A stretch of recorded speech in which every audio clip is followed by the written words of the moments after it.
સરદાર સાહેબ 33 વર્ષની વયે વિધુર થયા.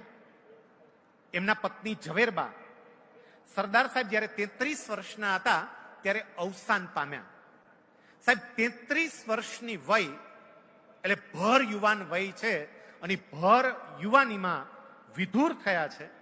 એટલું નહીં, સરદાર સાહેબ 33 વર્ષની વયે વિધુર થયા અને 75 વર્ષની વયે એમને આ જગત છોડ્યું.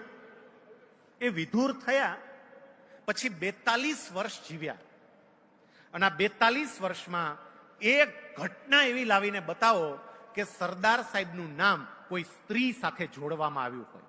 એક ઘટના તો લાવો સાહેબ, કે એમનું નામ 42 વર્ષમાં એક પણ વખત નહીં. બાકી કેટલાયના નામ કેવી રીતે જોડાયેલા છે આપણે બધાય જાણીએ છીએ.